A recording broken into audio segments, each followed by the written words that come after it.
میرے درد کو جو زباں ملے، از قلم صبا مغل۔ شکر اللہ کا عمر میرے بھائی، تمہیں ہوش آ گیا، سعدیہ بیگم نے کہا تشکر سے۔ کل سے آج تک وہ اسپتال ہی تھی۔ سب نے ان سے کہا کہ وہ چلی جائیں گھر، کچھ دیر آرام کر لیں، پر وہ نہ مانی۔ جب تک ان کا بھائی ہوش میں نہیں آئے گا وہ ہلیں گی نہیں یہاں سے۔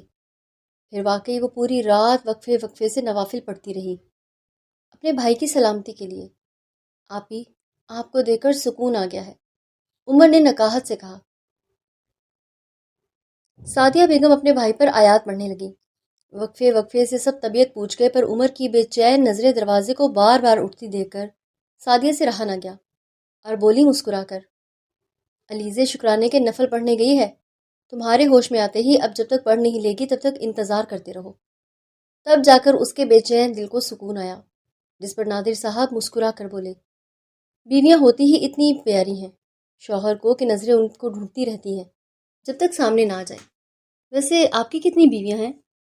سعدیہ بیگم نے آنکھیں بڑی کر کے شوہر کو دیکھا اور پوچھا۔ عمر کو بھی ہنسی آئی بہن کے انداز پر۔ ویسے میری تو ایک ہی ہے، آخری سانس تک ایک ہی رہے گی، نادر صاحب جلدی سے بولے تھے۔ عمر مسکرایا دونوں کو دیکھ کر۔ کچھ دیر میں علیزے آئی، تب جا کر دل میں سکون سا اترا تھا اس کے۔ کل کی بنسبت آج عمر کچھ بہتر تھا اور بات بھی کر رہا تھا۔ ایان، انشاللہ اور جنید سے مل کر آ گئے تھے۔ ہاسپٹل میں زیادہ رش الاؤ نہ تھا، اس لیے ایان ٹھہرا نہیں، کیونکہ اس وقت اس کی فیملی کے لوگ موجود تھے اس کے پاس۔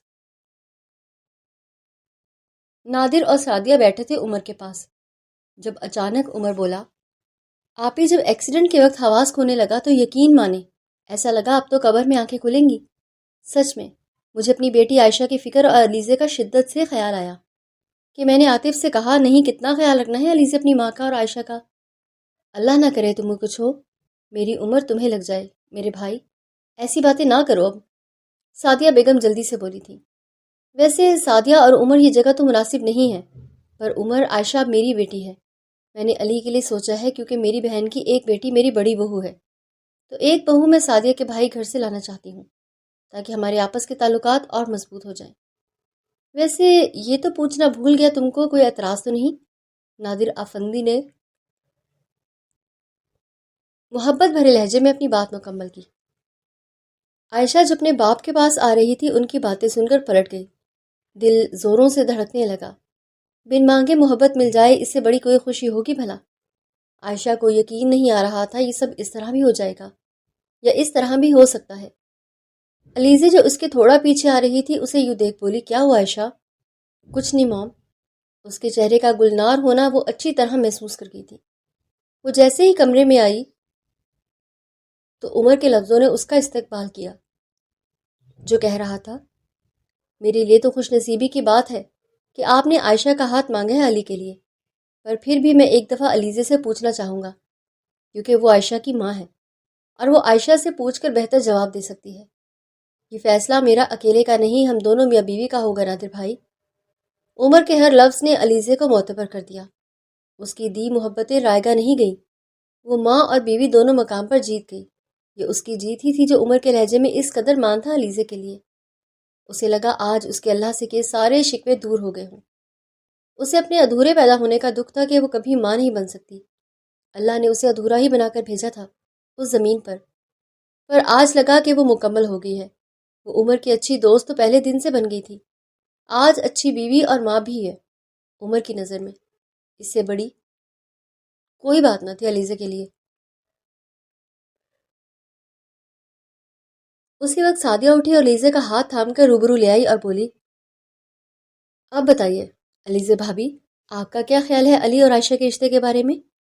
میرے خیال سے اس سے بہتر کوئی رشتہ نہیں ہوگا ہماری نظر میں کہ عائشہ اپنی پھپھو کے گھر ہو، علیزے نے کہا۔ پیار سے دونوں ایک دوسرے کو گلے لگا گئیں۔ عائشہ سے تو عمر نے کہا تو علیزے اس کی بات کاٹ کر بولی، ابھی آپ لوگوں کی باتیں سن کر وہ پلٹ گئی اور اس کے چہرے کے رنگوں نے سارے جواب دے دیے ہیں، اس لیے ہماری طرف سے ہاں ہے۔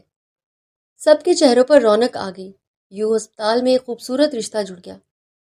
جانے کیوں نادر صاحب کے دل میں بے انتہا دکھ جاگا، یہ سوچ کر کہ عمر کتنا سمجھدار باپ اور شوہر ہے جو اپنی بیٹی اور بیوی کی رائے کو اتنی اہمیت دے رہا ہے۔ کاش اس وقت میں نے بھی یہ عقل مندی کی ہوتی، ماہین سے پوچھا ہوتا اس کے دل کا حال معلوم کیا ہوتا تو آج میری بیٹی اتنی تکلیف میں نہیں ہوتی، بلکہ اپنی بیوی کو بھی اہمیت دی ہوتی، تو شاید آج حالات مختلف ہوتے۔ کیونکہ نادر صاحب اچھی طرح جانتے تھے کہ سعدیہ بیگم کو بالکل اعتراض تھا اس رشتے سے۔ وہ نہیں چاہتی تھی کہ دانش اور ماہین کا رشتہ ہو۔ یہ دکھ تو تعمر رہنا تھا نادر افندی کے دل میں کہ انہوں نے ہم سفر سے کبھی کسی بات میں نہ رائے لی، نہ اتنی اہمیت دی۔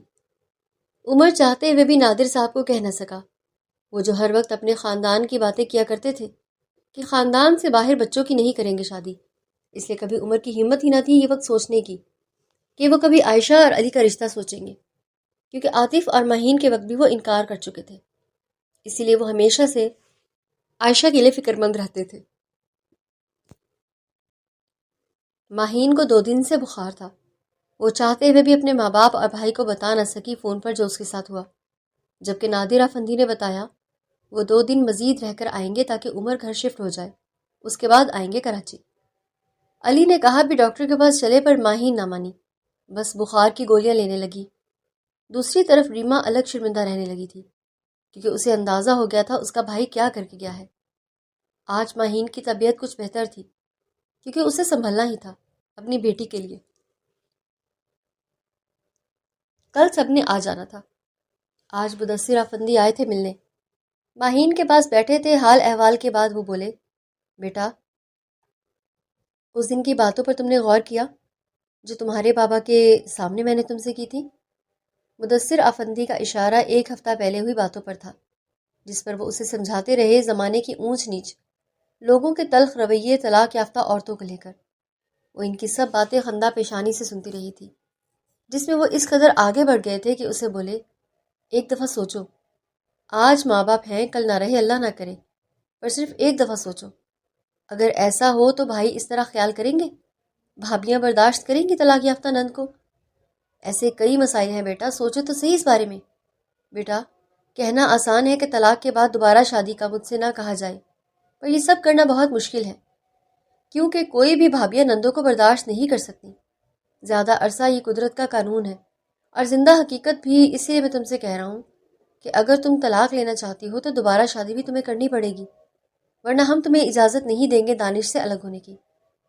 انہوں نے اس کی ایک ہی ضد کو سننے کے بعد یہ بولے تھے اس دن آخر میں۔ ماہین کو سوچنے کا موقع دے کر چلے گئے تھے۔ اب جب کل ان کی فلائٹ تھی، نادر اور سعدیہ کے نہ ہونے کے باوجود اس سے اکیلے میں بات کر رہے تھے، کیونکہ دانش کے ساتھ ماہین بھی ان کو عزیز تھی، اس لیے خاندان کے بڑے ہونے کی حیثیت سے سمجھا رہے تھے اور اس سے بات کرنے آئے تھے۔ ایک بات ان کو ماہین کی یہ بہت اچھی لگی تھی کہ وہ عام لڑکیوں کی طرح ان معاملوں میں روتے ہوئے آنکھیں آنسوؤں سے بھر کر بات نہیں کرتی تھی، بلکہ اس کے چہرے کے سنجیدہ سے تاثرات اس کی بردباری اور فیصلے کی مضبوطی ثابت کر رہے تھے۔ وہ ہر بات ان سے آنکھوں میں آنکھیں ڈال کر کہتی، یا پھر کوئی بات اسے ناگوار گزرے تو نظریں جھکا لیتی، پر ڈائریکٹ ناگوار لہجہ اختیار کر کے بدتمیزی بھی نہ کرتی تھی۔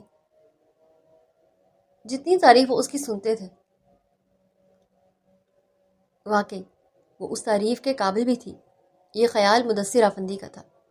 تایا جان، میرا فیصلہ اب بھی وہی ہے، علیحدگی کے بعد دوسری شادی مجھے نہیں کرنی، کیونکہ چاہت کی ذمہ داری دنیا کا کوئی دوسرا شخص نہیں لے سکتا۔ وہ عام بچوں کی طرح نہیں ہیں جو وقت کے ساتھ اسکول، ٹیوشن اور دوسری چیزوں میں لگ کر ماں کو ریلیکس کر دیں، بلکہ وہ ہمیشہ مجھ پر ڈیپینڈنٹ رہے گی۔ کل کو کوئی اسے مصیبت کی طرح محسوس کرے یا مجھ سے برداشت نہیں ہوگا، اس لیے تایا جان اب تو میں بالکل بھی ایسا کچھ نہیں سوچ سکتی۔ ماہین نے سکون سے پوری سچائی کے ساتھ حقیقت واضح کی۔ ماہین، جیسا تم سوچ رہی ہو ایسا بالکل نہیں ہے، اپنے ہی ہوتے ہیں جو ہر مشکل وقت میں ساتھ دیتے ہیں۔ دیکھو بیٹا، بہتر تو یہی ہے کہ تم اور دانش مل کر اپنے بچے کو سنبھالو، کیونکہ دانش سے بہتر کوئی نہیں ہو سکتا اپنی بیٹی کے لیے۔ پھر بھی ایک بات تم سے کہنا چاہتا ہوں کہ اگر تمہارا دل واقعی نہیں مانتا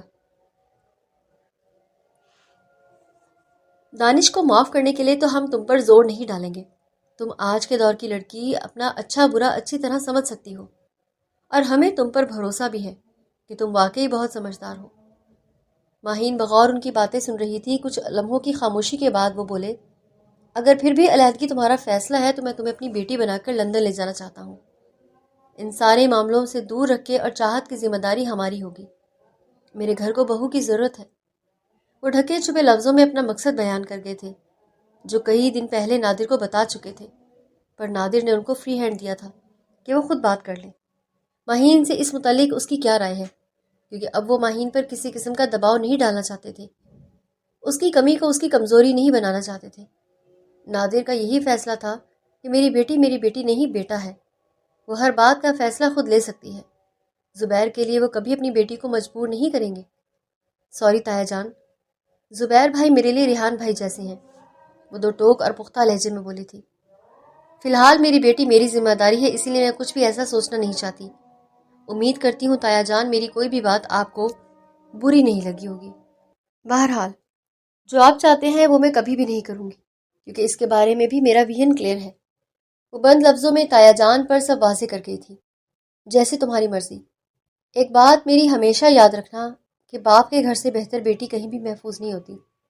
یہ تمہارے لیے بھی کہہ رہا ہوں اور ہماری چاہت کے لیے بھی۔ جی تایا جان، ماہین نے کہا ضبط سے۔ دانش کا آخری رویہ وہ بھولی نہ تھی۔ پھر تایا جان کے ساتھ وہ اور موضوع پر بات کرتی رہی۔ امی، کیا ہوا؟ آپ ایسے کیوں بیٹھی ہیں؟ یوں موبائل کو تھامے ہوئے نور نے اپنی ماں سے پوچھا جو موبائل کو گھورے جا رہی تھی۔ سچ میں نور، تم نے مجھے کہیں کا نہیں چھوڑا، شاہدہ بیگم دکھ سے بولی تھی۔ وہ صدمے کی کیفیت میں بولی تھی۔ امی کیا ہوا ہے؟ آپ کو ایسا کیوں کہہ رہی ہیں؟ نور نے حیرت سے پوچھا۔ کیا بتاؤں تمہیں؟ آج میں نے بہت ہمت کر کے اپنے بڑے بھائی سے بات کی تمہارے لیے، کیونکہ وہ زبیر کا رشتہ ڈھونڈ رہے ہیں، اور جانتی ہو میں نے خود تمہارے رشتے کے لیے کہا جس پر وہ شرمندہ ہو کر انکار کر گئے۔ جانتی ہو کیوں؟ شاہدہ بیگم نے کہا۔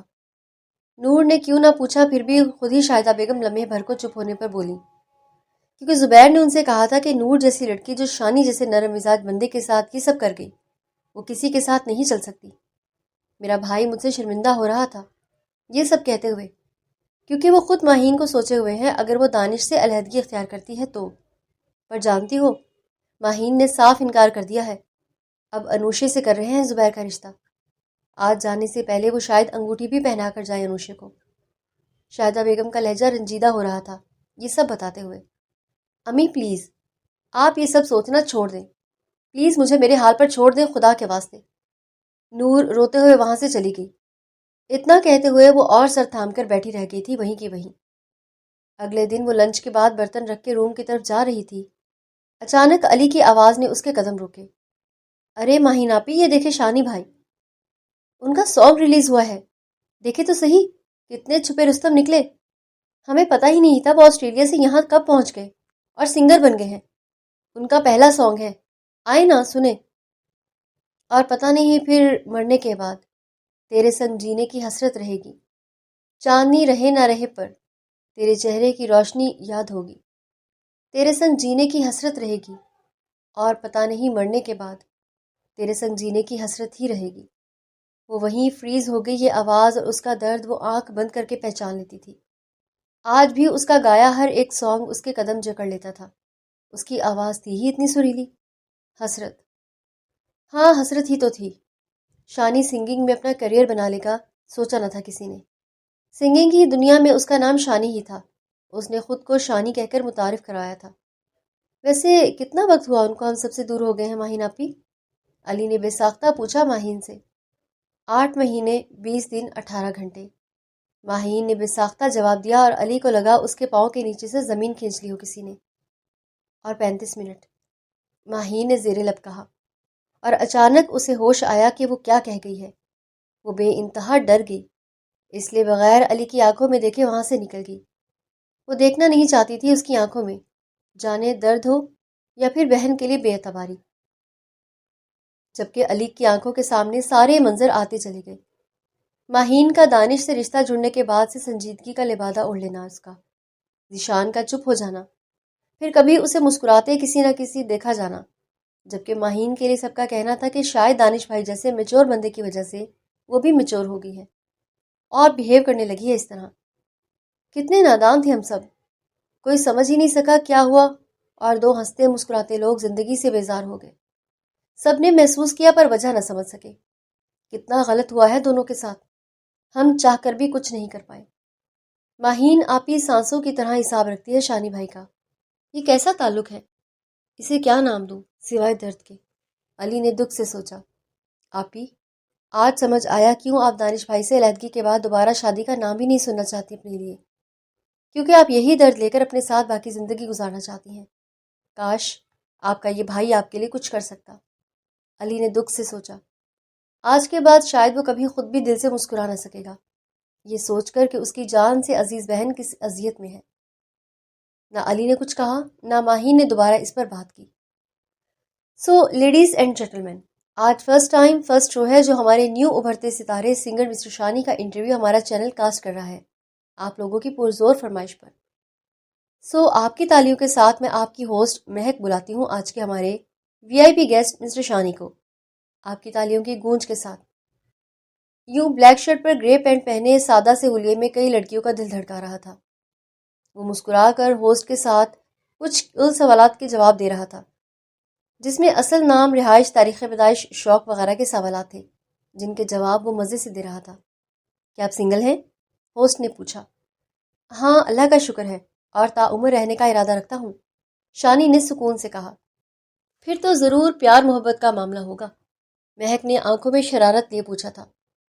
پیار محبت تو نہیں، بس سارا معاملہ عشق کا ہے، وہ مرشد ہے میری، شانی نے سکون سے جواب دیا تھا۔ کیا نام بتانا پسند کریں گے؟ آپ کو چاہنے والی اتنی ساری فینس کی ڈیمانڈ ہے کہ اتنے سیڈ سانگ، اور اس پر آپ کا حسرت سانگ، اندازہ تو سب کو ہو گیا ہوگا، کیونکہ جب پتہ چلا لکھا بھی آپ نے خود ہے۔ مہک تار سے تار جوڑتی ایک ساتھ کئی سوال کر گئی تھی۔ ادب پہلا کرینہ ہے محبت کے کرینوں میں، اتنا احترام کرتا ہوں کہ اس کا نام بھی نہیں بتا سکتا، پر مرشد ہے میرا، ہے وہ میرا مرشد، میرا رہنما۔ اس کے لہجے کا فسون تھا جو چاروں اور پھیل رہا تھا، اپنے مرشد کا ذکر کرتے خمار بھرا لہجہ اس کے اندر کے درد کو بیان کر رہا تھا۔ بہت خوب مسٹر شانی، کیا خوب کہا آپ نے، آپ کو نہیں پتا شاید پر مرشد کے ذکر پر آپ کی آنکھوں میں الوہی سی چمک اتر آئی ہے، مہک نے مسکرا کر کہا۔ واقعی وہ چھا جانے کی صلاحیت کا مالک تھا۔ اچھا، وہ بے ساختہ مسکرایا اتنا کہہ کر۔ ویسے ایک اور پرسنل سوال، پھر کیا کہنا چاہیں گے آپ لاہور کے بجائے کراچی شفٹ ہونے پر؟ مہک نے یہ بھی بتا دیا کہ وہ پاکستان شفٹ ہو رہا ہے۔ سنا ہے ان ہواؤں میں کسی کی سانسوں کی مہک آج بھی مہکائے رکھتی ہے اس شہر کو۔ ویسے آپ تو یہی سننا چاہتی ہیں، پر حقیقت یہ ہے کہ کراچی خوابوں کا شہر ہے، ہر کریئر اورینٹ بندہ اس شہر میں رہنا پسند کرتا ہے۔ شانی نے دو طرح سے ایک ہی سوال کے جواب دے کر ہوسٹ کو حیران کر دیا تھا۔ کیا سچ؟ کیا فسانہ ہے؟ کوئی سانگ ہی سنا دے آج جو دل کے قریب تر ہو، مہک نے کہا۔ کچھ لمحوں کی خاموشی کے بعد وہ بولا، وہ بغیر میوزک کے ہی گانا چاہتا تھا یہ سانگ، جسے ہوسٹ نے ایکسیپٹ کر لیا۔ سن رہا ہے نا تو، رو رہا ہوں میں، اپنے کرم کی کر ادائیں، کر لے ادھر بھی تو نگاہیں، سن رہا ہے نا تو، رو رہا ہوں میں۔ وہ اس طرح آنکھیں بند کر کے بغیر میوزک کے گا رہا تھا جو اس کا درد وہاں بیٹھی ہوسٹ بھی محسوس کر گئی، جس کی آنکھ نم ہوئی تھی۔ آڈینس بھی تھوڑی سیڈ ہو گئی تھی جس انداز میں وہ گا رہا تھا۔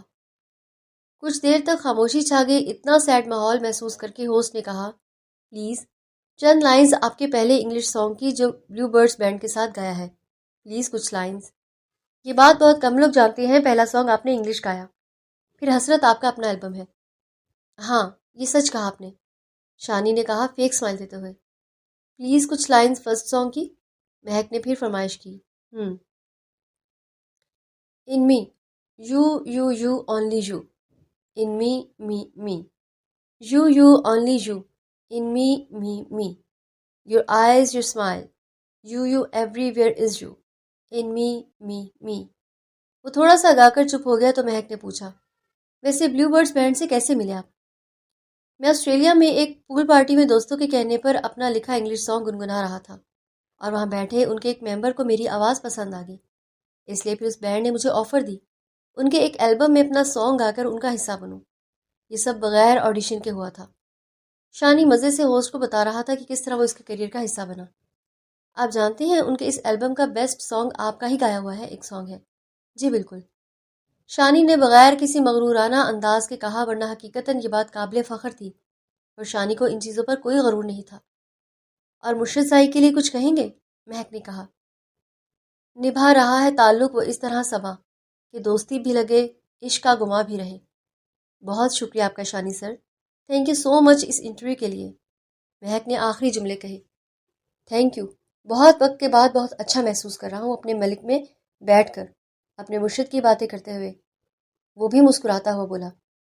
کہیں دور کوئی بیٹھا اس کا انٹرویو سنتا اپنے دل میں سکون اترتا ہوا محسوس کر رہا تھا۔ حقیقت میں اسے احساس تھا کہ گانوں نے اس کے درد کو ایک نئی آواز دے دی ہے، اور شاید اس کا درد بھی بانٹ لیا ہے۔ یوں ہی خوش رہو تم، کسی نے دل سے دعا دی۔ 2 دن کے بعد وہ لوگ کراچی پہنچ گئے تھے۔ آتے ساتھ انہوں نے بتایا کہ علی اور عائشہ کا رشتہ طے کر چکے ہیں، اور پھر سعدیہ نے پوچھا، سوری علی، تم سے پوچھا نہیں۔ ارے میری پیاری امی جان، یہ ساری اتھارٹیز آپ کو دے دی ہیں میں نے، علی نے لاڈ سے کہا، جس پر سب کے اندر سکون سا اتر آیا تھا۔ پھر انوشے اور زبیر کی بات پکی کو لے کر باتیں کرتے رہے۔ ویسے کل ہی چلیں گے قادر بھائی اور بھابھی کو مبارکباد دینے، سعدیہ بیگم نے کہا نادر صاحب سے۔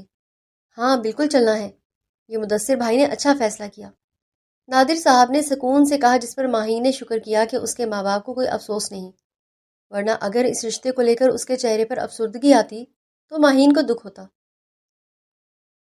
ویسے بھی کل رات زبیر کا فون اسے آیا تھا، جس پر اپنے باپ کی کہی بات پر معذرت کر رہا تھا، اور اپنی صفائی بھی کچھ یوں دی کہ ماہین میرے لیے میری چھوٹی بہن کی طرح ہو، اور وہی رہو گی تم۔ میری خواہش یہی رہے گی، اللہ نے تم جیسی بہن نہ دی تو کیا میری دعا ہے کہ تم جیسی بیٹی ضرور دے مجھے۔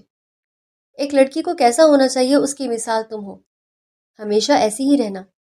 تھینک یو زبیر بھائی، آپ کے الفاظ میرے لیے بہت معنی رکھتے ہیں۔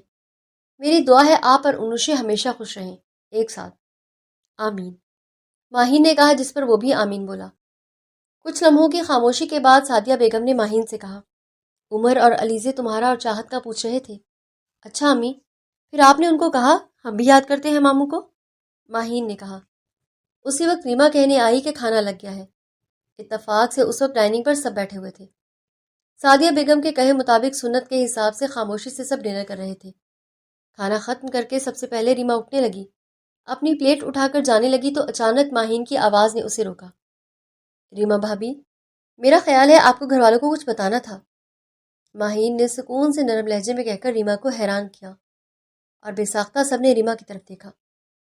اس وقت ڈائننگ پر نادر صاحب، سعدیہ بیگم، علی اور ریحان سب تھے۔ ریما کے دونوں بچے پہلے ہی کھانا کھا کر سو چکے تھے، جبکہ چاہت بھی فیڈ کرنے کے بعد ماہین اسے ایک کروٹ سلائی تھی۔ نہیں، مجھے تو کچھ نہیں بتانا، وہ حیرت سے بولی۔ تھوڑا ذہن پر زور ڈالے، شاید یاد آ جائے۔ ماہین کا لہجہ تھوڑا سا سخت ہوا۔ سب حیران تھے ماہین کے ان تیوروں سے۔ ماہین، مجھے کیا بتانا ہے؟ تم کیا کہہ رہی ہو؟ مجھے سمجھ نہیں آ رہا، ریما بے خیالی میں بولی تھی۔ چلو ٹھیک ہے، میں ہی بتا دیتی ہوں، ویسے بھی مجھے عادت نہیں جو آج بتانا اسے کل پر رکھ دوں، جو بڑی مصیبت بن کر سامنے آئے، ماہین نے سکون سے بولی تھی۔ اب کہ ریما کے آس پاس خطرے کی انسنی گھنٹیاں بجنے لگیں، اس کے چہرے پر شدید پریشانی کے تاثرات تھے۔ وہ ریما کی زبان لڑکھڑائی۔ ماہین تم بتاؤ، کیا بات ہے؟ ریحان نے کہا، اب کہ وہ ریما کے اس انداز پر کڑی نظروں سے اسے گھورتا ہوا بولا تھا۔ سب حیران پریشان تھے، کیا ہو رہا ہے؟ ریما بھابھی نے اپنے بھائی کو بتا دیا کہ آپ میں سے کسی کے نہ ہونے کا گھر پر جب آپ لاہور تھے، اس رات علی بھی باہر تھا۔ اس رات دانش دیر رات تک آئے تھے، ایک شوہر کی حیثیت سے، صبح بغیر کسی سے ملے چلے گئے تھے، اس لیے ضروری ہے کہ اس بات کا سب کو علم ہونا چاہیے۔ کیوں ریما بھابھی؟ ماہین خاموشی سے اتنا کہہ کر اٹھ کھڑی ہوئی، اور ریما بھابھی کے پیروں کے نیچے سے زمین ہی کھینچ کے لے گئی تھی وہ۔ ریحان کے چہرے تاثرات سخت سے سخت ہوتے جا رہے تھے۔ اسے اس قدر شدید غصہ آیا اپنی بہن کی بے بسی کا سوچ کر۔ اس نے ریما کا بازو پکڑا اور اپنی طرف سے اس کا رخ کر کے جیسے ہاتھ اٹھایا۔ علی بروقت بھائی کا ہاتھ نہ تھامتا تو شاید اتنی تیز چماٹ ریما کو گرا کر رکھ دیتی، کیونکہ علی کو اندازہ ہو گیا تھا کتنی شدت تھی اس کی تھپڑ میں۔ مت روکو مجھے، یہ لائق نہیں ہے عزت کے۔ کھیل کھیلتی رہتی ہے یہ عورت، نہیں ہے یہ عورت، عورت نہیں دھبا ہے عورت کے نام پر۔ شرم نہیں آئی یہ سب کرتے ہوئے؟ ریما اس کے قدموں میں آ گری۔ مجھے معاف کر دو، ایسا نہیں کروں گی اب، پلیز ریحان مجھے معاف کریں۔ تم ڈھیٹ اور ڈرامے باز عورت ہو، یاد رکھنا جلد ہی میں بھی تمہاری دوسری شادی کروں گا، تاکہ تمہیں احساس تو ہو کہ میری بہن پر کیا گزر رہی ہے۔ تمہیں ہمدردی تو دور کی بات، تم تو میری بہن کی راہوں میں کانٹے بچھا رہی ہو۔ تو اب یاد رکھنا ریما، تم سے مجھے محبت نہیں رہی، اب کوئی لگاؤ بھی نہیں رہا۔ میں جلدی دوسری شادی کروں گا اور تم دیکھو گی جو کرنا ہے کر لو، بتا دینا اپنے ماں باپ کو اور بھائی کو، ریحان نے غصے سے بھرپور لہجے میں کہا۔ ریحان، نادر صاحب نے کہا، کوئی نہیں بولے گا اب ہمارے بیچ، اور میں شادی ضرور کروں گا، اور کسی کے کہنے پہ نہیں رکوں گا، یاد رکھیے گا میری بات۔ جب دانش کے ماں باپ خاموش تماشائی بن کر سب دیکھتے رہے تھا تو اب آپ لوگ بھی اسی طرح دیکھتے رہیے گا۔ وہ اپنی ماں باپ سے دو ٹوک لہجے میں بولا اور پھر اپنے قدموں میں بیٹھی ریما کے ہاتھ سے اپنی ٹانگیں چھڑاتا بولا، اور ہاں، تم ابھی کے ابھی جانا چاہتی ہو تو نکلو میرے گھر سے باہر، اور یہاں رہنا چاہتی ہو تو تمہاری اپنی مرضی ہے، اور مجھ سے کوئی امید مت لگانا اب تم۔ اتنا کہہ کر وہ گھر سے باہر نکل گیا، کیونکہ اب سارے حالات اس کی برداشت سے باہر ہوتے جا رہے تھے۔ اس کی بیوی اس کا ساتھ نہیں دے رہی تھی، اس بات کا تو کوئی دکھ نہیں تھا، پر وہ اس کی بہن کے لیے مشکلیں بڑھا رہی تھی۔ اس بات کا شدت سے ریحان کو احساس ہوا تھا۔ وہ اچھی طرح سمجھ رہا تھا ماہین نے کس کرب سے یہ سب برداشت کیا ہوگا، اور اب کیوں اس طرح بتایا۔ یہ سوچ کر ہی اسے بے انتہا شرمندگی ہو رہی تھی کہ وہ کیوں اس طرح اسے چھوڑ کر گیا۔ کاش وہ اسے اس طرح چھوڑ کر نہ جاتا، علی جیسے بیوقوف کے آسرے پر۔ دانش کی ہمت پر اسے اپنے اندر شعلے سے اٹھتے محسوس ہو رہے تھے۔ گھر پر عجیب سا ماحول ہو گیا تھا۔ ریحان نے بالکل بات چیت بند کر رکھی تھی اپنی بیوی سے۔ ریما نے رو کر سب اپنے باپ اور بھائی کو بتا دیا، جس پر طاہر افندی بہت غصہ ہوئے دانش پر وہ ازلی ڈھٹائی سے ان کو لاجواب کر گیا، یہ بول کر اپنی بیوی کے پاس گیا تھا، کسی پرائی عورت کے پاس نہیں۔ جو کیا میں نے اس پر مجھے کوئی شرمندگی نہیں ہے۔ جب تک میرے نکاح میں ہے اس کے پاس جاؤں گا، مجھے دنیا کی کوئی طاقت نہیں روک سکتی۔ دانش، شرم کرو تم، اور کچھ نہ صحیح اپنی بہن کا خیال ہی کر لیتے۔ طاہر صاحب نے کہا ہمیشہ والا جملہ۔ پاپا، آپ پریشان نہ ہوں، جلد ہی ماہین میرے ساتھ ہوگی، دانش نے یقین سے کہا۔ اف دانش، تم سمجھتے کیوں نہیں؟ طاہر صاحب غصے سے بولے۔ کیا سمجھوں؟ مجھے نہیں، آپ کو سمجھنے کی ضرورت ہے کہ میں نے جو کیا وہ بالکل صحیح تھا، اور وقت کا یہی تقاضا ہے۔ دانش کی بات پر طاہر صاحب ہونٹ بھینچ گئے تھے، شاید وہ خود کو کچھ بھی سخت کہنے سے باز رکھ رہے تھے۔ کچھ لمحوں کے ضبط کے بعد وہ بولے، مدثر بھائی صاف لفظوں میں مجھے کہہ چکے ہیں کہ دانش جلد ہی کوئی فیصلہ کر لے، ورنہ ایسا نہ ہو کہ ریما کو کوئی بہت بڑا نقصان اٹھانا پڑے۔ بہتر یہی ہے جو ماہین چاہتی ہے وہی کیا جائے، تبھی ریحان ٹھیک ہوگا ریما کے ساتھ۔ طاہر صاحب نے مختصر لفظوں میں اپنی اور مدثر کی کئی باتوں کا حوالہ دیا دانش کو۔ اور پاپا، آپ کی یہ سب سے بڑی بھول ہے کہ ماہین وہاں ہوگی اور ریما پرسکون رہے گی۔ ایسا کچھ بھی نہیں ہوگا، یہ آپ کی بہت بڑی بھول ہے۔ ماہین میرے پاس ہوگی تبھی ریما اپنے گھر پر پرسکون رہے گی، اور اس بار میں کوئی زبردستی نہیں کروں گا ماہین کے ساتھ، وہ خود آئے گی میرے پاس، ٹرسٹ می۔ دانش کے اتنے یقین پر وہ غصے سے بولے، مجھے لگتا ہے تمہارا یہی یقین تمہیں اور ریما دونوں کو لے ڈوبے گا، اور ریحان دوسری شادی کر لے گا۔ سمجھ نہیں آتا تمہیں؟ انہیں بس یہی فکر کھائی جا رہی تھی کہ کہیں ان کی بیٹی پر نہ یہ مصیبت آ جائے، کیونکہ ایک باپ کبھی بھی اپنی بیٹی پر سوتن برداشت نہیں کر سکتا، وہ بھی بغیر کسی وجہ کے۔ تو جا کر کر لے، کس نے روکا ہے ریحان کو؟ میری بہن کوئی بوجھ نہیں ہے ہم پر، آپ سمجھاتے کیوں نہیں یہ ریما کو؟ آ جائے یہاں پر، خود ریحان کو بھی احساس ہو جائے گا کہ بغیر بیوی اور بچوں کے رہنا اتنا آسان نہیں ہے۔ آپ ریما کو سمجھاتے کیوں نہیں ہیں؟ دانش نے کہا۔ تم کوشش کر کے دیکھ لو، بالکل نہیں مانتی۔ جب کہتے ہیں یہاں آ جاؤ، کم از کم ریحان کو کچھ تو احساس ہو اپنی غلطیوں کا، اور وہ سمجھتی نہیں ہے کوئی بات۔ طاہر افندی کو احساس ہو رہا تھا ان سب کا سب کچھ بکھرتا جا رہا ہے، وہ کچھ بھی روک نہیں پا رہے تھے۔ ایک وٹے سٹے کی شادی ان کو بہت مہنگی پڑ رہی تھی، انہیں ریما کی تکلیف اندر ہی اندر کھائی جا رہی تھی۔ وہ خود کو بے بسی کی انتہا پر محسوس کر رہے تھے۔ بھائی، ہماری کیا غلطی ہے؟ پاکستان آ بھی گئے ہیں اور ہم سے ملنے بھی نہیں آئے، دعا نے دکھ سے کہا۔ یوں بھی وہ ان دنوں اندر ہی اندر علی کے رشتے کو لے کر دکھی تھی، جو واقعی اپنی بات کا پکا نکلا۔ دوبارہ کوئی تعلق یا رابطہ نہ کیا اس نے دعا سے۔ آؤں گا میری جان، اداس نہ ہو، بس کچھ شوٹنگ سے فری ہو جاؤں، شانی نے کہا اپنی پیاری معصوم بہن سے۔ سنگنگ کے ساتھ ماڈلنگ کی آفر ہوئی تو اس نے ایکسیپٹ کر لی۔ ہم سب آپ کو بہت یاد کرتے ہیں، دعا نے کہا۔ میں بھی تم سب کو یاد کرتا ہوں، پکا آؤں گا اس ہفتے، شانی نے کہہ کر پھر کچھ اور باتیں کر کے کال کاٹ دی۔ پھر واقعی وہ ہفتے کے بعد اپنے گھر والوں کے روبرو تھا۔ باپ سے ہمیشہ کی طرح وہ سرسری سا ملا، جبکہ اماں اسے کتنی دیر پیار کرتی رہی۔ تیمور اور دعا اسے گھیرے ہوئے تھے۔ شانی اتنا ناراض ہو کے ماں سے بھی ملنے نہ آئے، اور اس طرح سب چھوڑ کر چلے آئے۔ شائستہ بیگم نے شکوہ کیا، امی اپنی جنت سے کون بھاگ سکتا ہے؟ میں نہیں چھوڑ سکتا آپ کو، شانی نے ان کے ہاتھوں پر اپنے ہونٹ رکھے اور کہا تھا۔ وہ ہمیشہ اپنی ماں کے ہاتھوں کے بوسے یوں ہی لیتا تھا۔ اس کا عقیدت بھرا انداز اس کی ماں کی آنکھیں نم کر گیا۔ طاہر افندی تو اندر چلے گئے تھے جبکہ دعا کچن چلی گئی، اس کے لیے چائے بنانے، اور تیمور ایک کال سننے کو باہر نکلا تھا۔ بہت بری ماں ہوں میں شانی، جس نے بہت غلط کیا ہے تمہارے ساتھ۔ معاف کر دو مجھے بیٹا، شائستہ بیگم نے کہا دکھ سے۔ امی یہ باتیں اب نہ کریں، میں ان سب سے بہت آگے نکل گیا ہوں، جو ہونا تھا سو ہو گیا۔ پر بیٹا اس سب میں نقصان تمہارا اور ماہین کا ہوا ہے سراسر۔ وہ تکلیف سے بولی جس پر وہ ان کو ٹوکتا ہوا بولا۔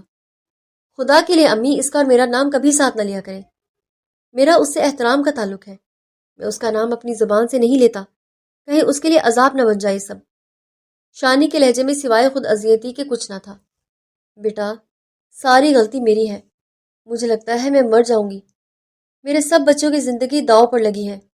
ایک طرف اگر ماہین کا دکھ میرے اندر میرا دل چیرتا ہے تو دوسری طرف ریما کے لیے بھی دل تڑپتا ہے جب اسے اتنا کچھ برداشت کرتے ہوئے دیکھتی ہوں۔ شائستہ بیگم نے اپنے دلی کیفیت بیان کی۔ وہ خاموش ہو گئی تھی اس سارے معاملے کو لے کر۔ امی اللہ آپ کو لمبی عمر دے، اللہ بہتر کرے گا، واقعی حالات مشکل ہیں پر اللہ ہی سب بہتر کر سکتا ہے، ہم صرف سوچ ہی سکتے ہیں، ہمیں اصل مدد اللہ سے مانگنی چاہیے، شانی نے کہا۔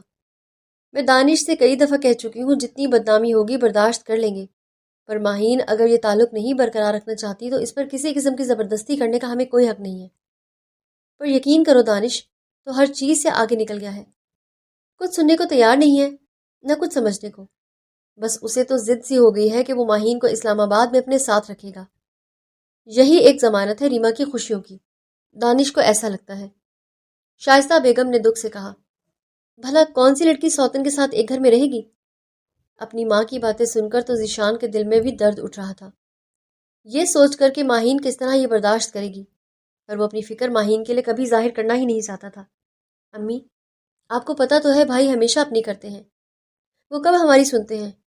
اگر وہ تھوڑا بہت کسی کی سن بھی لیتے ہیں تو صرف بابا کی۔ اب آپ خون مت جلائیں اپنا، آپ صرف دعا ہی کریں کہ حالات بہتر ہو جائیں۔ شانی نے ضبط سے کہا، اس کے ہر ایک لفظ میں سچائی تھی۔ انہی دنوں چاہت کی طبیعت خراب ہو گئی، اسے موشن ہونے لگے، ایک بار ہوئے پھر 2 دن بعد موشن ہو گئے۔ ماہین کے لیے یہ سچویشن عجیب ہو گئی تھی۔ ایک دفعہ ایک دن ایڈمٹ بھی رہی وہ ہسپتال میں، سعدیہ بیگم اس کے ساتھ رہی تھی ہسپتال میں، کیونکہ اکیلے وہ نڈھال سی ہو گئی تھی چاہت کو سنبھالتے ہوئے۔ اتنی معصوم بچی کو ڈرپس لگی دیکھ کر دونوں کو تکلیف ہو رہی تھی۔ کسی نے بھی دانش کو بتانے کی زحمت نہ کی، اس بار ریما نے بھی ایسی کوئی کوشش نہ کی تھی۔ وہ جانتی تھی اگر وہ اپنے بھائی کو بتائے گی وہ پہنچ جائے گا اور سب کا سیدھا شک اس پر ہی جائے گا، اس لیے بہتر تھا کہ اب وہ ماہین اور دانش کے معاملے سے دور رہے۔ وہ خود سے وعدہ کر چکی تھی دانش اور ماہین کے معاملوں میں بالکل نہیں بولے گی، نہ کوئی عملی کارروائی کرنے کی کوشش کرے گی۔ ابھی 1 ہفتہ اور گزرا، پھر چاہت کو موشن شروع ہو گئے۔ نرس نے ماہین کو دیکھا تو کہے بنا رہ نہ سکی، پھر آپ کی بیٹی ایڈمٹ ہوئی ہے کیا؟ نرس کے لہجے میں فکر تھی۔ یہ وہی نرس تھی جس کی نائٹ ڈیوٹی میں چاہت ایڈمٹ تھی اسی ہسپتال میں۔ جی پتہ نہیں کیا ہو گیا ہے، جتنی میری فیڈ کرتی ہے اتنے موشن ہو رہے ہیں، پہلے ایسا نہیں تھا، اب اچانک پتہ نہیں کیا ہو گیا ہے، 1 مہینے سے یہ ہو رہا ہے بار بار۔ میں تو ایسا ویسا کچھ کھاتی بھی نہیں، میں ہر قسم کی احتیاط کرتی ہوں۔ ماہین نے فکر مندی سے پوچھا۔ ایک بات پوچھوں؟ نرس نے کہا، کہیں آپ پریگننٹ تو نہیں؟ کیونکہ اس کنڈیشن میں اکثر بچوں کو مدر فیڈ موشن کرواتی ہے، نرس نے کہا پرسوچ انداز میں۔ ماہین کو ایسا لگا جیسے اس کے اندر گھٹن بڑھ گئی ہے اور اس کے ذہن میں دانش کے کہے آخری لفظ ذہن میں گونجے، اس بار میں نہیں آؤں گا، تم کو خود آؤ گی میرے پاس۔ آپ پریشان نہ ہو، میں نے یوں ہی ایک بات کہی ہے، صرف پوچھنے کے لحاظ سے، شاید ایسا نہ بھی ہو، آپ ایک بار ٹیسٹ کروا لیں۔ نرس نے اس کی اڑی رنگت دیکھ کر جلدی سے اسے تسلی دینا چاہی۔ ماہین کے اندر سناٹے سے اترنے لگے، اس طرح کا کوئی خیال اس کے وہم اور گمان میں بھی نہ تھا۔ یہ تو ڈاکٹر بھی فکر مند تھے کہ اچانک بچی کو کیا ہے جو بار بار موشن ہو رہے ہیں، کسی کا دھیان اس طرف نہ گیا تھا، نہ اسے خود خیال آیا۔ واٹ اے پلیزنٹ سرپرائز، میں سوچ بھی نہیں سکتا کہ تم مجھے کال کرو گی، چاہت کیسی ہے؟ دانش نے کال ریسیو کرتے ہی ماہین کا ہیلو سن کر وہ بول اٹھا اور اس کی کال کی آئی خوشی کے ساتھ ساتھ اپنی بیٹی کی خیریت پوچھنے لگا۔ اس کی باتوں کو اگنور کر گئی، کیوں اسے بتاتی اپنی بیٹی کی خیریت کا؟ جس کی اس کو پرواہ ہی نہیں۔ اگر اسے ذرا سے بھی اپنی بیٹی کی پرواہ ہوتی تو شاید یہ سب کچھ نہ کرتا جو وہ کر چکا ہے۔ کیا روبرو بات ہو سکتی ہے؟ ماہین نے دو ٹوک اور سرد لہجے میں کہا۔ خیریت؟ دانش نے پوچھا۔ اب کہ وہ بھی کچھ سیریس ہو گیا، اس کے لہجے میں فکر مندی تھی، کیونکہ ماہین کا سیریس انداز اسے بھی چونکنے پر مجبور کر گیا تھا۔ میں نے پرسوں کی اپائنٹمنٹ لے لی ہے گائنک کی، اور میرا خیال ہے وہی بہتر سمجھا سکتی ہے تمہیں۔ ماہین کے سرد انداز اور گائنک ڈاکٹر کا سن کر وہ تقریباً شوق ہی ہوا تھا۔ کچھ لمحوں کی خاموشی کے بعد وہ سنبھل کر بولا، کیا جو میں سوچ رہا ہوں کہیں تم… وہ جان بوجھ کر جملہ ادھورا چھوڑ گیا۔ میں جتنا سوچوں پھر بھی اللہ کے دیے احکامات میرے خون سے نکلیں گے نہیں، اس لیے چاہتی تو تم سے بھی چھپا کر یہ سب کچھ کر سکتی تھی، جو میرے لیے بالکل آسان ہے، پر نہیں۔ یہ ہم دونوں کی اولاد ہے جس کے لیے میڈیکل کہتی ہے کہ ہم ابارشن کروا سکتے ہیں۔ جو حالات ہیں اس میں یہ جائز بھی ہے۔ وہ ایک ساتھ اپنی ساری فکریں کہہ گئی تھی۔ ماہین، تمہارا دماغ خراب ہو گیا ہے؟ ایسے کیسے تم اکیلے فیصلہ کر سکتی ہو ابارشن کا؟ اب کے دانش نے غصے سے کہا۔ ماہین کی خاموشی پر اس نے کال سے موبائل ہٹا کر دیکھا، جو کال اب تک چل رہی تھی، ورنہ اسے لگا شاید وہ کال کٹ کر چکی ہے۔ میں کل ہی آنے کی کوشش کرتا ہوں، ورنہ پرسوں تو ضرور آ جاؤں گا۔ تو میں تب تک تم ایسا کچھ بھی نہیں کرو گی، سن رہی ہو تم؟ وہ بس ہنکاری تھی، کیونکہ وہ ضبط کر رہی تھی اپنا غصہ۔ وہ کال کاٹ گئی کیونکہ اور کوئی وجہ نہ رہی تھی بات کرنے کی۔ دانش اوپر کے پورشن کو کون دیکھنے آیا تھا آج کے دن میں؟ نایاب اسے پوچھ رہی تھی سرسری لہجے میں، کیونکہ شام میں اسے ملازمہ بتا رہی تھی کہ دن کو اس کی غیر موجودگی میں یہ سب ہوا تھا۔ وہ دن کو شاپنگ کرنے گئی تھی، بچوں کی ضرورت کی چیزیں اسے لینی تھی۔ کچھ لوگ دن میں کافی دیر دیکھتے رہے تھے اوپر والے پورشن کو۔ ہاں یار، وہ بتانا تمہیں بھول گیا کہ ماہین اور چاہت کے لیے اوپر کا پورشن سیٹ کر رہے ہیں، دانش نے لیپ ٹاپ پر نظریں جماتے ہوئے کہا۔ نایاب کو ایسا لگا جیسے اسے سننے میں غلطی ہوئی ہے۔ کیا ہوا نایاب؟ تم چپ ہو گئی؟ تم کو یہ سب اچھا نہیں لگ رہا کیا؟ دانش نے حیرت سے پوچھا۔ لیپ ٹاپ سائڈ پر رکھا اس نے۔ کیا ماہین سے بھی آپ کو محبت ہوگی ہے دانش؟ نایاب نے اٹکتے ہوئے پوچھا۔ وہ سرے سے اس کی بات کو اگنور کر گئی۔ یہ مجھے نہیں پتا نایاب،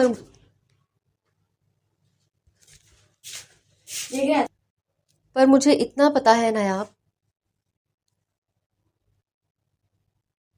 مجھے عشق صرف تم سے ہے۔ اگر آنکھ بند کر کے کسی پر بھروسہ ہے وہ تم پر ہے، دانش نے سکون سے کہا، اس کی آنکھوں میں دیکھتے ہوئے۔ تو ماہین کی کیا اہمیت ہے آپ کی نظر میں؟ نایاب نے پوچھا۔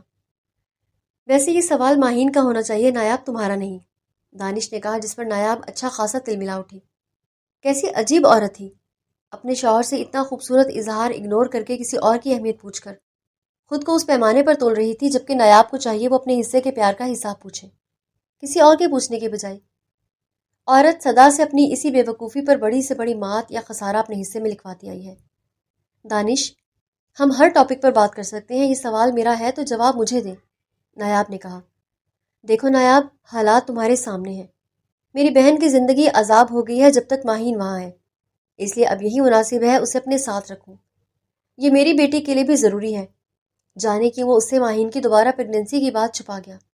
دانش، آپ اپنی بہن کے لیے میرے ساتھ زیادتی کر رہے ہیں، نایاب نے آج پہلی دفعہ کھل کے کہا، ورنہ آج تک ایسی بات اس نے کبھی نہیں کی تھی۔ نایاب، تمہیں کیا ہوا؟ تم ایسا کیسے کہہ سکتی ہو؟ میں نے کبھی تمہارے ساتھ کوئی زیادتی نہیں کی ہے، تم خود جانتی ہو میری ساری محبتیں اور بیتابیاں تمہارے لیے ہیں۔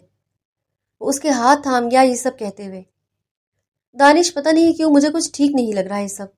مجھے ماہین اور چاہت دونوں پیارے ہیں، پر یوں آمنے سامنے برداشت کرنا مشکل ہے، نایاب نے فکر سے کہا، اب کہ وہ خود پر قابو پانے کی کوشش کر رہی تھی۔ یار، دونوں پورشن الگ ہوں گے، فکر مت کرو، آمنا سامنا کم ہوگا۔ ماہین اپنی حد میں رہنے والی ہے، بس تم کسی قسم کی پریشانی نہ سمجھو ماہین اور چاہت کو لے کر۔ دانش کی کہی بات میں اگر نایاب محسوس کرتی تو اسے ماہین کے ریزرو نیچر کو لے کر واضح بے فکری تھی۔ Danish, I love you, I can do everything for you, Nayab نے لاڈ سے کہا، جس پر دانش مطمئن ہوا۔ تھینکس نایاب، تم ایسی ہی رہنا ہمیشہ، مجھے تمہارے یہ انداز تمہارا دیوانہ کرتے ہیں، دانش نے محبت سے اسے خود سے لگاتے ہوئے کہا۔ وہ اندر ہوتے تلاطم پر ضبط کرتی ہوئی مسکرائی تھی۔ ماہین، یہ سب کر کے کیا ملے گا؟ 25% چانسز ہیں بیبی نارمل ہو، دانش نے اسے سمجھایا۔ دونوں ڈاکٹر کو دکھا کر آئے تھے، جس پر اس نے ان کو اچھی خاصی سنائی تھی۔ یہ کہہ کر کہ کس قدر لاپرواہ ماں باپ ہو آپ دونوں.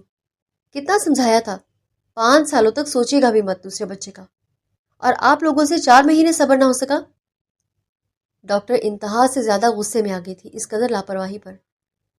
ماہین اور دانش خاموشی سے سنتے رہے.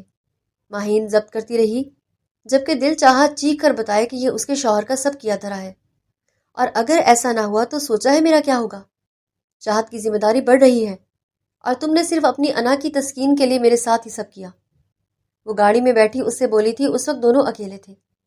یہ گاڑی دانش نے رینٹ پر ہائر کی تھی ایک دن کے لیے. ماہین، میں سب ذمہ داریاں لینے کو تیار ہوں، تم ایک بار سوچو تو صحیح. دانش گاڑی ایک سائڈ پر روک کر بولا تھا. چاہت کو میری ضرورت ہے، اور اب تمہیں بھی. ماہین حیرت سے دیکھنے لگی اس شخص کو جو صرف اپنے مطلب کی ہی بات کرتا تھا. ٹھیک ہے، میں اسلام آباد میں تمہارے ساتھ رہنے کو تیار ہوں، پر میری کچھ شرطیں ہیں. وہ نظریں سامنے منظر پر جماتی ہوئی بولی تو انداز دو ٹوک تھا. کہو. تم جتنے دن اسلام آباد ہوگے اتنے ہی دن میں رہوں گی. جب بھی جس شہر بھی تم رہنے جاؤ گے میں تمہارے ساتھ جاؤں گی. لاہور بھی تمہارے ساتھ جاؤں گی اور تمہارے ساتھ آؤں گی. اور میری طرف سے یہ بالکل امید مت رکھنا کہ گھر کا کوئی کام یا تمہارا کوئی کام کروں گی. ہر کام کے لیے مجھے ملازمت چاہیے، اور اس قدر مجھے پرائیویسی چاہیے کہ تمہاری بیوی تو مجھے نہ نظر آئے، پر تمہارے بچے بھی میرے گھر میں پاؤں نہیں رکھیں گے، اور میرے بچوں کا تمہارے ان بچوں سے کوئی واسطہ نہیں ہوگا، اور نایاب بالکل نہیں آئے گی میرے پوشن میں. اگر یہ سب کچھ تم کر سکتے ہو تو میں تمہارے ساتھ چل سکتی ہوں. ماہین بغیر کسی ہچکچاہٹ کے بولی تھی. ماہین، اس قدر تنگ نظر ہو تم؟ دانش نے حیرت سے کہا. نہیں، میں اسٹریٹ فارورڈ ہوں، مجھے دوغلا پن کرنا نہیں آتا. جو میرے دل میں ہوتا ہے وہی زبان پر ہوتا ہے. اب اگر میری سمجھوتے کے لیے تیار ہوئی ہوں تو ساری کنڈیشنز میری ہوں گی. آپ کی ایک بھی کنڈیشن میں نہیں مانوں گی. ماہین کا لہجہ مضبوط تھا، ساتھ ہی ساتھ اپنے ارادے پر مضبوطی سے ڈٹے ہوئے لہجے میں بولی تھی. ٹھیک ہے، تمہاری سب شرطیں مان لوں گا، اور میری طرف ایک ہی شرط ہوگی کہ میری بہن ریما پر سوتن تمہارا بھائی نہیں لائے گا. دانش نے حامی بھرتے ہوئے آخر میں اپنی ایک کنڈیشن رکھی تھی. اچھی طرح مجھے اندازہ تھا تم دونوں بہن بھائی کا یہی المیہ ہے کہ صرف اپنے بارے میں ہی تم لوگ سوچتے ہو. اور ایک بات میں کہنا چاہتی ہوں، خدا سے ڈرو، اور اس وقت سے ڈرو جب تمہیں وہ تمہاری خوشیوں سے تھکا دے گا. تم نے میرے اوپر ظلم کیا ہے اور میرے لیے میرے راستے تنگ کیے ہیں. میری دعا ہے کہ خدا تمہیں انہی راستوں کا مسافر بنائے جن راستوں کا مسافر تم نے مجھے بنایا ہے. کل آ جانا مجھے لینے. اتنا کہہ کر وہ خاموش ہو گئی اور دانش اسے دیکھتا رہ گیا. آپی، دیکھ لے میرا سارا کھیل مجھ پر الٹا پڑ گیا ہے. ماہین یہاں آ جائے گی، میری حالت کا اندازہ ہے آپ کو؟ نایاب نے اپنی بہن سے کہا جو اسے فون پر مسلسل 15 منٹ سے رشتوں کی اونچ نیچ سمجھا رہی تھی. پر نایاب تھی جو اپنا رونا لے کر ہی بیٹھی تھی اور بہن کیے جا رہی تھی. نایاب میری بہن، یہ سب بھی ہو سکتا ہے، میں نے تمہیں سمجھایا تھا. دانش تمہارا ہے، فی الحال اپنی بہن کے لیے سب کر رہا ہے. سمجھنے کی کوشش کرو یار. اس کی بہن نے غصے کو قابو کرتے ہوئے نرم لہر رکھنے کی کوشش کرتے ہوئے سمجھایا تھا. مجھے آپ کی بات ہی نہیں ماننی چاہیے تھی اور نہ ہی سننی چاہیے تھی.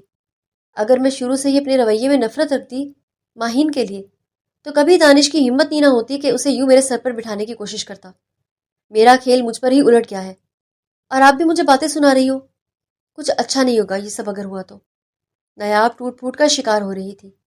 بس تم کوئی بے وقوفی نہ کرنا، خدا کا واسطہ ہے. بہت جذباتی ہو تم نایاب.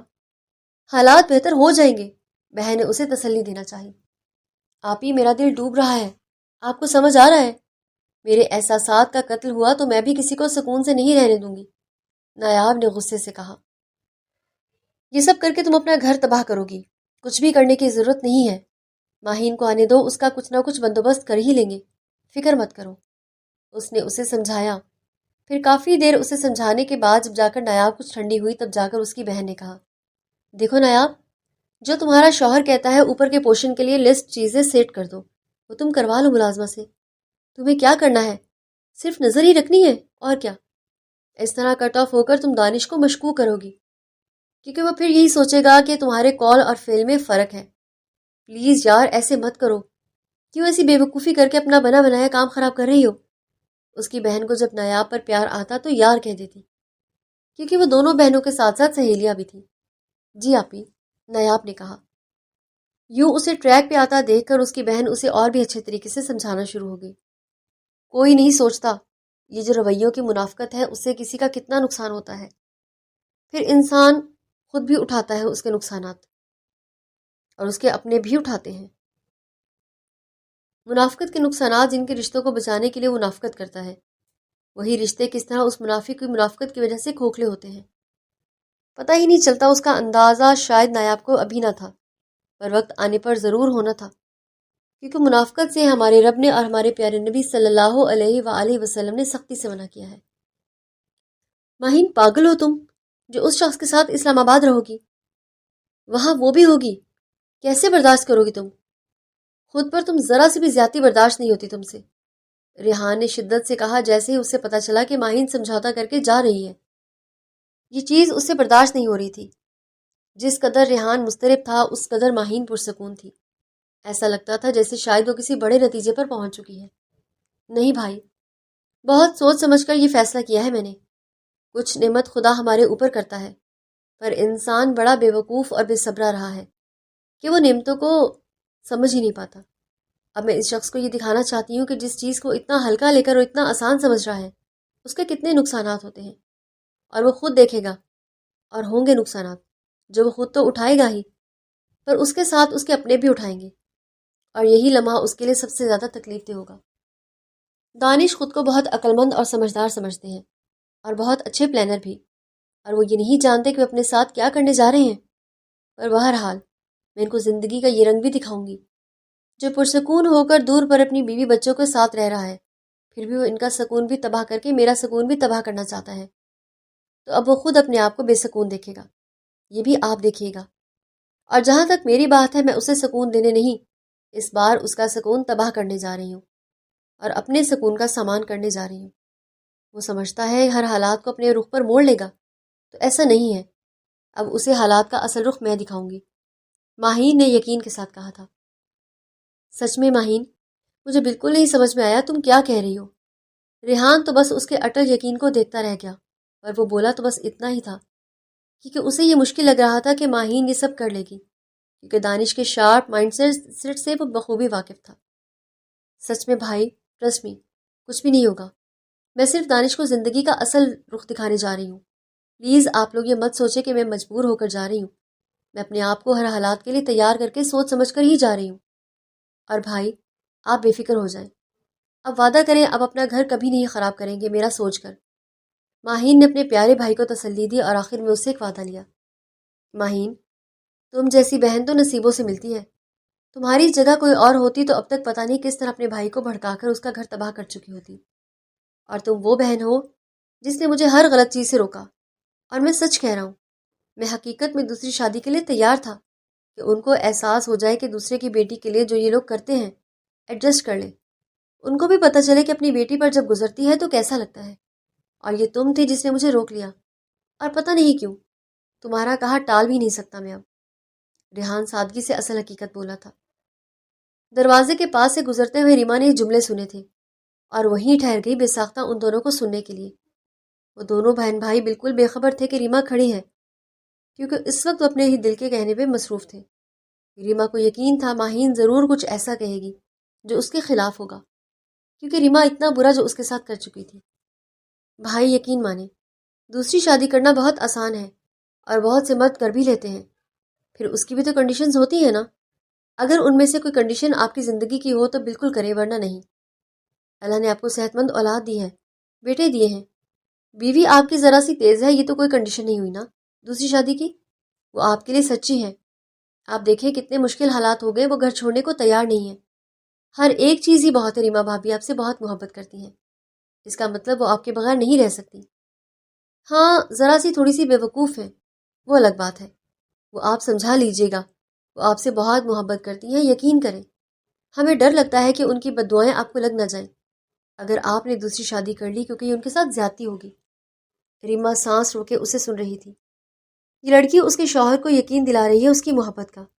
ماہین کا تھوڑا بے وقوف کہنا بھی اسے بالکل برا نہ لگا، کیونکہ حقیقت میں اس نے واقعی بہت بڑی بے وقوفی کی تھی دانش کو اس طرح بلا کر۔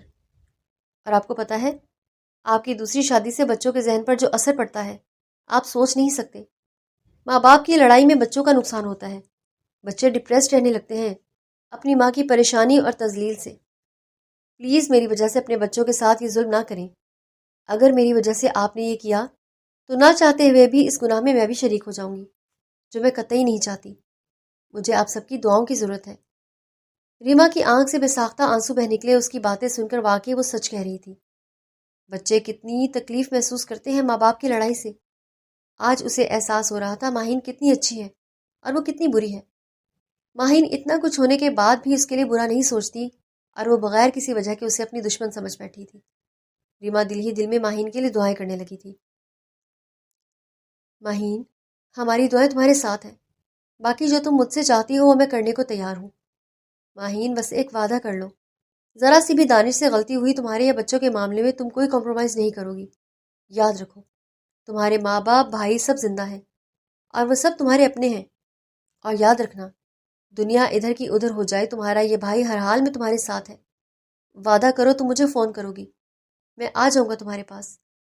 ریحان اسے اپنے ساتھ کا یقین دلا کر اسے اس کے ارادوں میں مضبوط کرنے لگا۔ بھائی، آپ بھی وعدہ کریں، جب بھی مجھے لینے آئیں گے اگر میں کسی بھی تکلیف میں ہوں تو آپ ریما بھابھی کے شوہر بن کر مت آئیے گا، آپ صرف اور صرف میرے بھائی بن کر آئیے گا۔ اور مجھے کسی کا احساسات کبھی نہیں چاہیے جو کسی کو تکلیف اور اذیت دے کر میرے حصے میں پیار اور محبت دے۔ مجھے وہ ساتھ چاہیے جو خالص میرے لیے ہو، جس میں کسی کے لیے کوئی تکلیف نہ ہو۔ بس دکھ مجھے اس بات کا ہمیشہ رہتا ہے، جہاں بھی مردوں کی لڑائیاں ہوں، کچھ بھی ہو، ہر جگہ پستی تو صرف عورت ہی ہے۔ کہیں پر مجھ جیسی پستی ہے، آج آپ کی بے تنائی بھابھی ریما کو برداشت کرنی پڑ رہی ہے، جبکہ ان کا تو کوئی گناہ نہیں ہے۔ ساری غلطی تو دانش کی ہے۔ پر دیکھیے، جتنے بھی ستم کا نشانہ بنتی ہے وہی بنتی ہے۔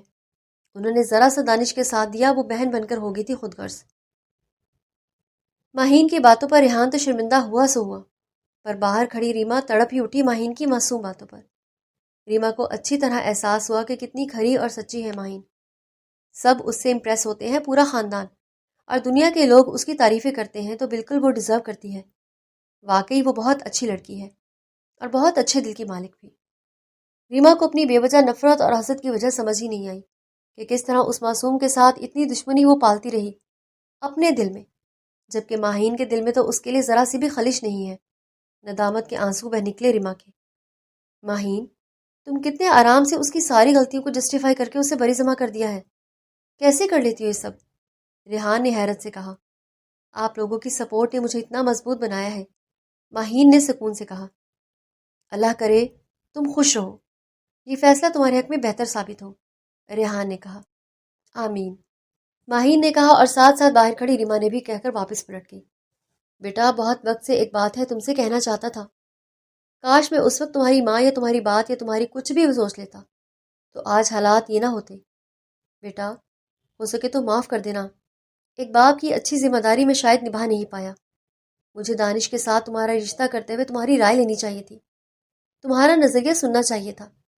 تم بہت سمجھدار ہو، تم اپنی بات رکھ سکتی تھی، بہرحال اب وہ وقت میں واپس نہیں لا سکتا، اس لیے اس وقت جتنا ہو سکا میں نے تمہارا ساتھ دیا۔ اب تم اپنی مرضی سے اپنا گھر بسانے جا رہی ہو، میری اس میں کوئی مرضی نہیں ہے، کیونکہ میرے لیے تو یہ برداشت کرنا ہی مشکل ہے کہ تمہیں وہاں کیا کچھ برداشت کرنا پڑے گا۔ نادر افندی نے اپنے سے ہوئی غلطیوں کا کھل کے اعتراف کیا تھا، کیونکہ شاید اعتراف کرنے سے ہی دل ہلکا ہو جاتا ہے۔ بابا، چھوڑیں یہ سب سوچنا، جو ہونا تھا سو ہو گیا، بس آپ سارے وسوسے اپنے دل سے نکال لیں۔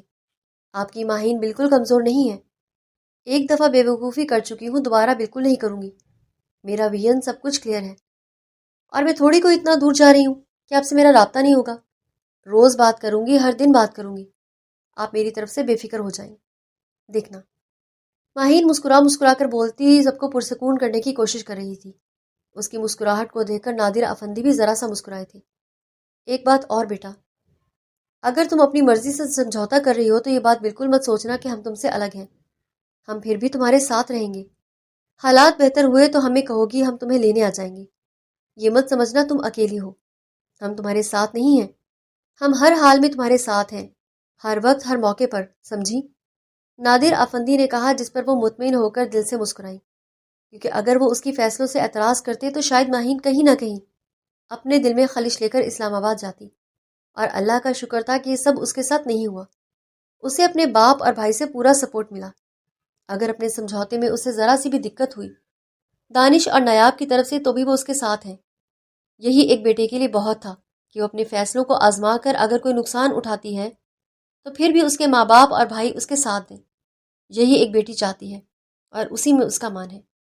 تھینک یو بابا، مجھے یقین تھا آپ سب میرے ساتھ ہو۔ وہ مسکرا کر ان کے گلے سے لگی تھی۔